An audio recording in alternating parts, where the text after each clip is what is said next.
শুভ সকাল বন্ধুরা, তোমরা সকলে কেমন আছো? আশা করছি তোমরা খুব ভালো আছো। আমিও বেশ ভালোই আছি। এস ফ্যামিলিতে তোমাদের সকলকে ওয়েলকাম এবং অনেক অনেক ভালোবাসা জানিয়ে আজকের ব্লগটি এই সকাল থেকেই শুরু করছি। ঘড়িতে সময় এখন সকাল 9:30। এই যে চলে এসেছি আমাদের বাইরের বাথরুমে, আর বাসি যে জামা কাপড়গুলো এখন ভেজাবো তার জন্য গিজার থেকে একটু গরম জল নিয়ে নিলাম, আর এই যে ঠান্ডা জল মিশিয়ে সার্ফও মিশিয়ে নিয়েছি। এখন জামা কাপড়গুলো এই যে ভিজিয়ে রাখছি। তোমাদের দাদা ভাইয়ের জামা কাপড় রয়েছে, মাম্মামের রয়েছে, তো এইগুলো কিন্তু সকাল সকালই আগেই ভিজিয়ে রাখছি, কেননা এই ভেজানো থাকলে না তাড়াতাড়ি স্নান করতে আসি, তখন কিন্তু কেচে একবারে মেলে দেওয়া যায়। তো ওই যে স্নান করার সময় আবার ভেজাতে হবে, কাচতে হবে, অনেকটাই কিন্তু সময় লেগে যায়। প্রত্যেক দিন অনেক জামা কাপড় কাচাকাচি করতে হয়, যেহেতু একটা ছোট্ট মেয়ে আছে, ওর জামা কাপড় তো প্রচুর হয়, সেই সঙ্গে তোমাদের দাদা ভাইয়ের রয়েছে, আমার রয়েছে। তো এই যে দেখো, এই জিনিসটা চরম অবহেলার মধ্যে এইভাবে পড়ে রয়েছে।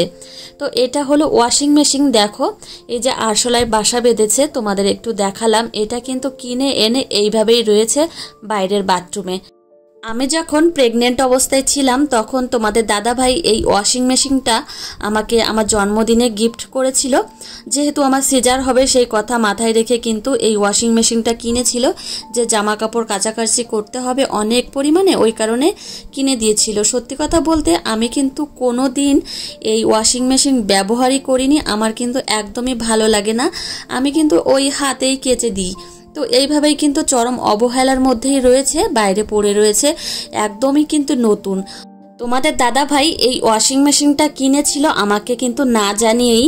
আমি কিন্তু অনেক বকাবকি করেছিলাম যে শুধু শুধু এই জিনিসটা কিনেছো, এটা কিন্তু একদমই নষ্ট হবে। তো সেটাই কিন্তু হয়েছে, ওইভাবে বাইরে পড়ে রয়েছে। তো যাই হোক, এদিকে তোমাদের সঙ্গে কথা বলতে বলতে কিন্তু অনেকটাই এগিয়ে গেছি। এদিকে কিন্তু রান্নাঘরটা আমি সুন্দর করে পরিষ্কার করে নিয়েছি। একটা বিষয়, আজকে সকালবেলা কিন্তু রান্না বান্নার পরে আমি রান্নাঘরটা কিন্তু ক্লিন করিনি, একদম মামামকে খাওয়াতে চলে গেছিলাম। মামামের শরীরটা এই দুদিন ধরে ভালো না, কেমন একটা ঘ্যান ঘ্যান করছে, সেই সঙ্গে একটু মাঝে মাঝে জ্বরও আসছে। আর কি হয়েছে জানো তো, ডান কানের পেছন দিকে একটু ফুলেছে, টনসিল হয়েছে, ওই কারণেই কিন্তু ওই ব্যথার জন্য জ্বর আসছে। আমার কিন্তু মনটা একদমই ভালো নেই। একটা কথা কি জানো তো, বাচ্চার যদি শরীর খারাপ থাকে তাহলে কিন্তু মায়ের কিছুতেই শান্তি নেই। সে হাজার রাজভোগ দিলেও কিন্তু মায়ের মনে কোনো শান্তিই পাওয়া যায় না। আর মেয়েটা শুধু ঘ্যান ঘ্যান করছে, আমার প্রচণ্ডই কষ্ট হচ্ছে। কিন্তু এদিকে সংসারে কাজবাজ তো করতেই হবে, তো খেতে হলে তো কাজবাজ করতেই হবে, এটাই হচ্ছে কথা। আর মেয়েকেও কিন্তু খাওয়াতে হবে, খাওয়াতে হলে কাজও করতে হবে। তো এই যে আমার গলাটা না ভারী হয়ে গেছে মেয়ের কথা বলতে বলতে, আর ও শরীরটা এমনিতেই ভালো না, কেমন একটা করছে। এদিকে দেখো, বেসিনটা কিন্তু সুন্দরভাবে আমি পরিষ্কার পরিচ্ছন্ন করে নিয়েছি, আর এই বাসন কোসনগুলো কিন্তু একদম পাট পাট করে সাজিয়ে নিয়েছি। তো এই হচ্ছে কথা, বাচ্চাটার শরীর খারাপ তো ওই জন্য কিন্তু মন মেজাজ একদমই ভালো নেই, কোনো কিছুতেই ভালো লাগছে না। মনে হচ্ছে মেয়েটা কখন সুস্থ হবে। আর এমনিতে বাচ্চারা জানো তো, একটু সুস্থ হলেই দৌড়াদৌড়ি ছোটাছুটি করে, আবার যখন শরীর খারাপ হয় তখন কিন্তু একদমই নেতিয়ে পড়ে, ঝিমিয়ে পড়ে। তো এদিকে আমি রান্নাঘরে কাজবাজ করছি, এই যে আমার মেয়ে চলে এসেছে, দেখো ক্যামেরার সামনে দাঁড়িয়ে পড়েছে। তো আমি এমনিতেই কাজবাজ করলে মেয়ে এসে এইভাবে দাঁড়িয়ে থাকে আমার কাছে। আর এমনিতেই শরীর খারাপ, ওই কারণেই কিন্তু মাকে প্রয়োজন হয় সব সময়, মা ছাড়া কিছুই বোঝে না বাচ্চারা, এই হচ্ছে কথা। আর আমি এখন মিস্ত্রিদের জন্য চা বানাবো। আমাদের বাড়িতে তো মিস্ত্রিরা কাজ করছে, তোমাদের তো বলেছি। তো এই যে চা বানাচ্ছি, আর মাম্মাম কিন্তু কোল থেকে নামবে না, আর দেখো জড়িয়ে ধরছে আর আমাকে হামি দিচ্ছে। তো এদিকে চাটা বানানো হলে মামামকে নিয়ে যাব দোতলায়, গিয়ে চাটা দিয়ে আসব। আর মেয়ে কিন্তু আমার কাছে আসলে একদমই মনে হয় ওর শান্তি লাগে, কারোর কাছে গিয়েই ওর শান্তি নেই। আমি হাতটা যেখানে দিলাম মামামের এই ডান কানের পেছনে, দেখো ওইখানটা ফুলে গেছে, তো ওইটাই হলো টনসিল। তো ওষুধ দিয়েছে, বলল কি যে একটু সময় লাগবে, একটা জিনিস তৈরি হতেও তো একটু সময় লাগে, ওই জন্য আবার সেই জিনিসটা সারতেও একটু সময় লাগে। চা তৈরি করা হয়ে গেছে। এখন এই যে দুটো কাপে ঢেলে নিচ্ছি। দুজন মিস্ত্রি এসেছে, এই দুজনকেই দিয়ে আসব। এসে আবার মাম্মামকে একটু খাওয়াতে হবে। এখন জানো তো আপেল সিদ্ধ আর ডিম সিদ্ধটা খাওয়াচ্ছি না। স্নানের আগে যে খাবারটা খাওয়াতাম ওটা খাওয়াচ্ছি না। ডাক্তারবাবু বলেছেন যে ডিমটা কদিন মানে 2-3 দিন একটু পরে খাওয়াতে, কেননা রিচ খাবার তো একটু পরেই খাওয়াতে। ওর শরীরটা ভালো না যেহেতু, ওই কারণেই। তো আপেলটা ওই কারণে একটু খাওয়াচ্ছি না। আপেলটা খাওয়ানো যায় কিন্তু খাওয়াচ্ছি না, যে থাক আবার টনসিল হয়েছে তো আপেলটা একটু টক টক, ওই কারণে পরে খাওয়াবো, আগে ঠিক হয়ে যাক, ওই কারণে কিন্তু খাওয়াচ্ছি না। আর আজকে ওটা তৈরিও করিনি। এই যে মাম্মামকে নিয়ে দোতলায় এসেছি আর চাও কিন্তু দিয়ে দিয়েছি মিস্ত্রিদের।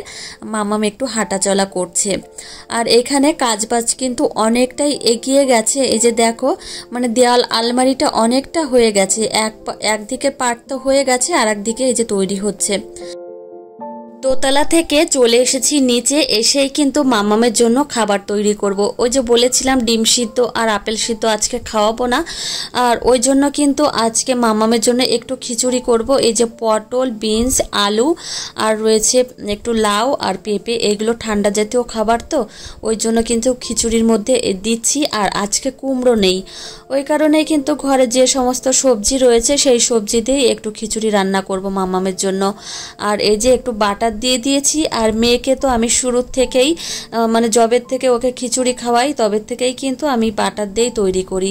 আর এই যে এখন ডাল আর চাল ধুয়ে দিয়ে দিলাম। আর ডালটা অবশ্যই মুসুরির ডাল দিয়েছি।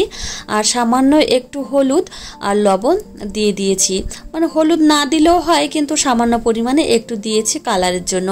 আর একটু শাক দিয়েছি, বাড়িতে আমার শ্বশুরমশাই সকালবেলা ডাঁটা শাক এনেছিল, এখান থেকে কটা 4-5টা পাতা দিয়ে দিয়েছি।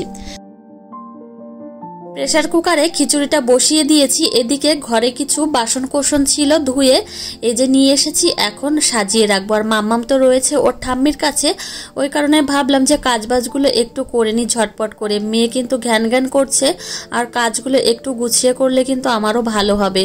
তো এই যে প্রেসার কুকারে কিন্তু খিচুড়ি বসিয়ে দিয়েই আমি জামা কাপড়গুলো এই যে ধুয়ে নিলাম। আর 10-12টা সিটি হলে তারপর নামিয়ে দেব। আমার শাশুড়িমা কিন্তু প্রত্যেক দিন নিয়ম করে এই সকালবেলা মাম্মামের জলটা কিন্তু বাথটবে এই রোদে দিয়ে দেয়, এতে কিন্তু আমার অনেকটাই উপকার হয়। আর এদিকে কিন্তু খিচুড়িটাও হয়ে গেছে। আর আমি চলে এসেছি ঘরে, মাম্মামও ঘরেই রয়েছে, ওকে কিন্তু খাটের নিচে নামিয়ে দিয়েছি। বিছানাটা তোলা হয়নি, এখন ভাবলাম যে একটু ঝটপট করে তুলে নিই। একটু পরে আবার মাম্মামকে খাওয়াবো, খাওয়ানোর পরে আবার ওকে স্নান করাতে হবে, ওর ঘুম পেয়ে যাবে, ওই কারণে ঝটপট করে এই কাজগুলো করে নিলাম।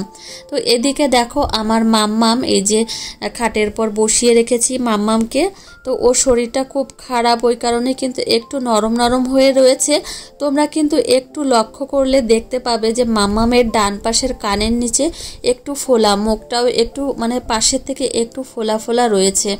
কথাও কিন্তু তেমন একটা বলছে না, ওর ব্যথা হয়েছে, কেননা আমারও টনসিল ফুলেছিল, আমি জানি যে এর কি পরিমাণে ব্যথা হয়। তো এই হচ্ছে। আর দেখো দুষ্টুমি করছে এই যে। তো শরীর খারাপ তাতে কি হয়েছে, একটু ওষুধ খাওয়ালে একটু ঝরঝরে হয়, তারপর কিন্তু আবার দুষ্টুমি শুরু হয়ে যায়। মাম্মাম মাম্মাম মাম্মাম কি করছো? তোমার শরীর খারাপ মা? তোমার শরীর খারাপ? দুষ্টু টুকি টুকি মাম্মাম টুকি মাম্মাম মাম্মাম তোমার মাথা কোথায়? তোমার মাথা কোথায় মাম্মাম? কি মা?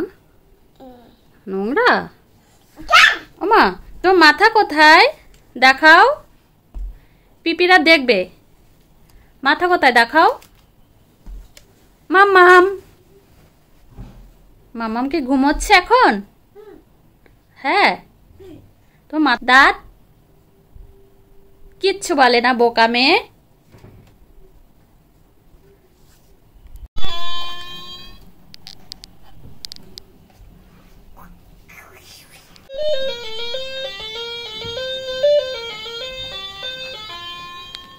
বাবা খুব সুন্দর। মাম্মাম গিটার বাজাচ্ছে, খুব সুন্দর মা।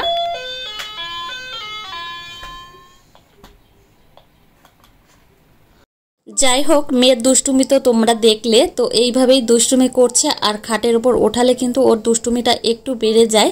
তো এদিকে দেখো আমি মানে সংসারের কাজবাজ কিন্তু সকাল থেকে একটু গুছিয়ে করছি।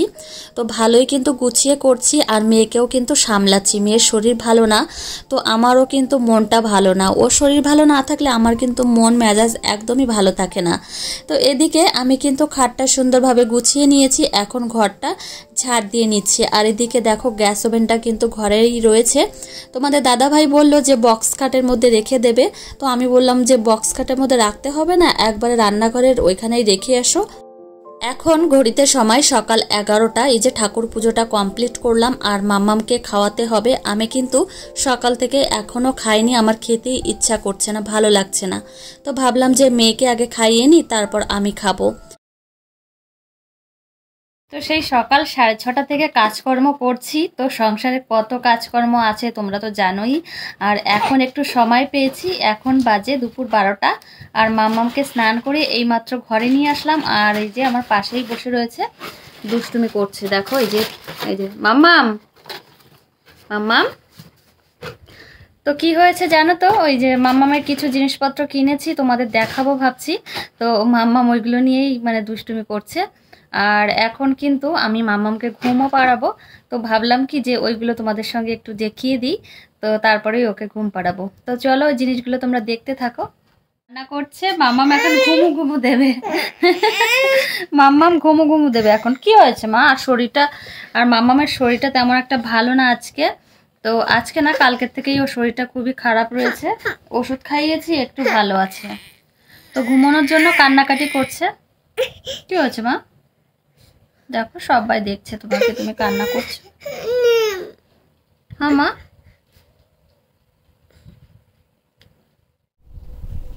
তো এখন যেহেতু প্রচন্ডই গরম পড়ছে, ওই কারণেই মেয়ের জন্য কটা জামা কিনেছি, যেগুলো খুবই সফট আর সুতির কাপড়ের মধ্যে। গেঞ্জির কাপড়ও আছে, সেগুলোও কিন্তু খুবই নরম। তো চলো তোমাদের এক এক করে দেখাই। তো আগেও কিনেছিলাম, সেগুলো পরানো হয়ে গেছে, ভাবলাম এইগুলো তোমাদের একটু দেখাই। তো এই যে দেখো একটা, এগুলো সব আমুলের, মানে আমুলের জামাগুলো বেশ সফট হয়, একদম সফট এগুলো। আর বাচ্চাদের জামা সবসময় কিন্তু একদম নরম টাইপের জামাই পরানো উচিত। তো এই যে দেখো একটা, তো এটা দেখো একদমই স্লিভলেস গেঞ্জি। তো খুবই ভালো, বাড়িতে পরাবো। তো এগুলো নতুন রয়েছে, ধুয়ে তারপর পরাবো কিন্তু। তো চলো রেখে দিই এটা। এই যে দেখো আর একটা নিয়েছি, একই ডিজাইনের কিন্তু কালার আলাদা। এই যে প্রচন্ড গরম যেহেতু, ওই কারণে কিন্তু এই টাইপের গেঞ্জিগুলো কিনেছি। এইগুলো কিন্তু সবই আমুলের। নাও নাও নাও নাও। তো এই যে দেখো একটা, একই কালারে 3টে গেঞ্জি কিনেছি, মানে একই কালার না, একই ডিজাইনে 3টে গেঞ্জি কিনেছি। এই যে দেখো। তো মাম্মা আমার পাশে বসে রয়েছে, ওর জিনিস তো ও আমাকে দিচ্ছে না। তো এই যে একটা সুতির জামা কিনে দিয়েছি, দেখো একদমই সুতির, এগুলো মানে নরম। মাম্মাম এখন একটা পরে রয়েছে সাদা কালারের, ওই টাইপেরই। আর এই যে দেখো পাতলা গেঞ্জির প্যান্ট, এই যে একদম নর্মাল যে পাতলা গেঞ্জির প্যান্ট, এইগুলো। তো আমাকে কিছুই দেবে না, ও বুঝতে পেরেছে যে এগুলো ওর। তো এই যে একটা প্যান্ট, দেখি মা, দেখি একটুখানি দেখি। আচ্ছা আর একটা দেখি, আর একটা কোথায়? তো এই যে দেখো একটা প্যান্ট। মাম্মা এই যে দেখো একটা প্যান্ট। আর এই যে মাম্মামের একটা কিটো জুতো। তো এখন যেহেতু গরমকাল, আর ওই শু এখন পরানো যাচ্ছে না, সত্যি কথা প্রচন্ড গরম লাগে মাম্মামের, ওই জন্য এই কিটোটা কিনেছি। কেমন হয়েছে তোমরা জানিও তো। তো আমার তো খুবই পছন্দ হয়েছে। একটু সামান্য একটু বড়, তো ও তো এখন বড় হবে, ওই কারণে একটু সামান্য বড় নিয়ে এসেছি। এই যে দেখো কিটো জুতো। আর একটা চপ্পল কিনেছি, এই যে দেখো। এই যে দেখো একটা চপ্পল, কি কিউট তাই না? আমার তো খুব পছন্দ হয়েছে। তো এইসব জামা কাপড়ই কিনেছি তো বাড়িতে পরানোর। তো চলো মাম্মামকে এখন ঘুম পাড়াবো, ওর প্রচন্ড ঘুম পেয়ে গেছে। আর তো ওর ঘুম পেয়ে গেলে ও কিন্তু খুব কান্নাকাটি করে। তো চলো ওকে আগে ঘুম পাড়াই, তারপর তোমাদের সঙ্গে দেখা করছি। আসো মা। মেয়েকে ঘুম পাড়িয়ে রেখে চলে এসেছি এই যে রান্নাঘরে। আমার শাশুড়ি মা দুপুরে রান্না বান্না করছে। আজকে আমাদের বাড়িতে কই মাছ সিদ্ধ হবে এই যে লাউ পাতায়। তো তোমাদের দেখিয়েছিলাম আমার শ্বশুরমশাই অনেকগুলো কই মাছ কিনে নিয়ে এসেছে, তো দেশি কই, সেইগুলোই কিন্তু এই যে লাউ পাতায় আজকে ভাপা হবে। তো চলো আমার প্রিয় বন্ধুরা, আজকে ব্লগটি এখানেই শেষ করছি। তোমাদের কেমন লেগেছে অবশ্যই জানিও, ভালো লাগলে একটা লাইক করো, আর দেখা হবে কিন্তু পরে ব্লগে। টাটা বন্ধুরা।